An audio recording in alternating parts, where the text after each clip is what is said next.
ధన్యవాదాలు తెలియజేస్తున్నాం. మొన్న అసెంబ్లీలో పార్లమెంటులో మంచి ఓట్స్ మరి భారతీయ జనతా పార్టీకి ఇచ్చినాం. చాలా బూతులలో ఈరోజు బీజేపీ నెంబర్ 1లో చాలా బూతులు విశ్లేషణ చేసి మాకు అసెంబ్లీకి 30% ఓట్లు వస్తే ఈరోజు 34%, అంటే 4% పెరిగినాయి పార్లమెంట్ పరకాల టౌన్ విషయం. కాబట్టి ధన్యవాదాలు తెలియజేస్తున్నాం. ఈరోజు భారతదేశంలోనే 3వసారి ప్రధానమంత్రి నరేంద్ర మోడీ గారు అధికారంలోకి వచ్చినట్టు చిన్న విషయం కాదు.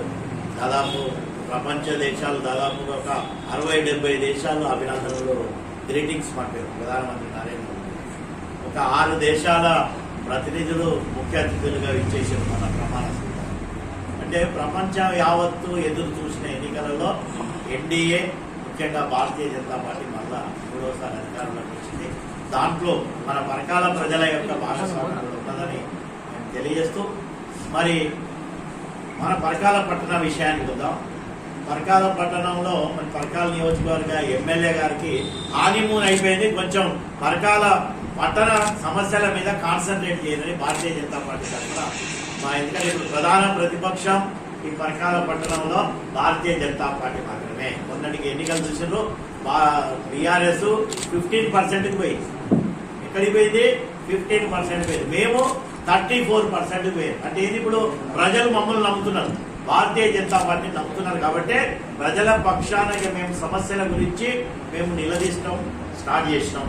ఈ యొక్క ఎమ్మెల్యే రేవూరు ప్రకాష్ రెడ్డి గారు, మీకు మీ హానీమూన్ అయిపోయిందా లేదా?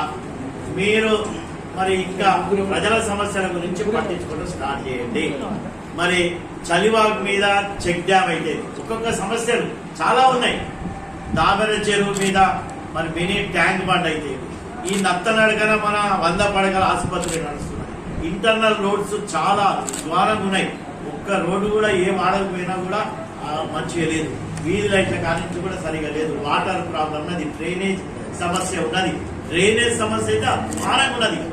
మరి ఈ మున్సిపాలిటీ అధికారులు నిద్రపోతారా, లేకపోయేదంటే ఈ యొక్క మరి ప్రజా ప్రతినిధులు నిద్రపోతున్నారా? మరి ఇది సూటిగా భారతీయ జనతా పార్టీ అడుగుతున్నది. కాబట్టి మేము ఎమ్మెల్యేను ఇక నెక్స్ట్ ప్రతిరోజు కూడా మేము టార్గెట్ చేస్తూనే ఉంటాం.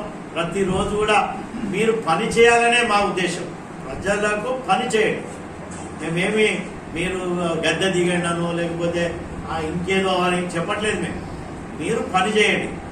రాష్ట్రంలో ఏదైతే ముఖ్యమంత్రి హామీలు ఇచ్చారో వాటిని మన పరకాల నియోజకవర్గానికి పరకాల పట్టణానికి తీసుకొచ్చే బాధ్యత కూడా ఎమ్మెల్యే గారు.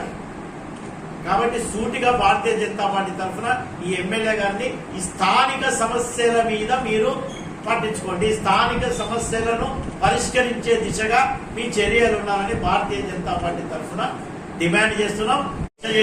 ప్రతి సమస్య రైతుల కోసం ఏ ప్రాబ్లం వచ్చినా కూడా మేము మార్కెట్ కాడ కొట్లాడింది భారతీయ జనతా పార్టీ. లోకల్ సమస్యల మీద కూడళ్ళు కూడా అభివృద్ధి కోసం, సెంటర్స్ కు కూడళ్ళ కాడ అభివృద్ధి కోసం నేరో అయితే కూడా దాన్ని మంచిగా చేయాలని కూడా కొట్లాడింది మేము. ప్రతి దగ్గర అక్కడ లైబ్రరీ కాడ కావాలని ఇక్కడ కూడా పోయి కొట్లాడింది మేము భారతీయ జనతా పార్టీ. ఎన్నడన్నా కాంగ్రెస్ పార్టీ ఈ పరకాల పట్టణ సమస్యల మీద కొట్లాడిన చరిత్ర కదా. ఈ మధ్య కాలం మొత్తం కూడా అదృష్టం కలిసి వచ్చి ఈ రోజు అధికారంకి వచ్చింది. కానీ ఎన్నడూ కూడా పరకాల పట్టణ ప్రజలు కానీ పరకాల నియోజకవర్గ ప్రజల కోసం కొట్లాడలేదు కాంగ్రెస్. అందుకే ప్రజలకు మీ ద్వారా విజ్ఞప్తి చేస్తున్నాం, ఎల్లవేళలా మీ వైపు ఉండి మీ సమస్యల పరిష్కారం కోసం కొట్లాడే పార్టీ భారతీయ జనతా పార్టీ. కాబట్టి అక్కడ దేశంలో నరేంద్ర మోడీ గారు, తెలంగాణలో కూడా భారతీయ జనతా పార్టీ రావాలి, పరకాలలో కూడా భారతీయ జనతా పార్టీ జెండా ఎగరేయాలని మీ ద్వారా ప్రజలకు విజ్ఞప్తి చేస్తున్నాం. భారత్ మాతా కీ జై.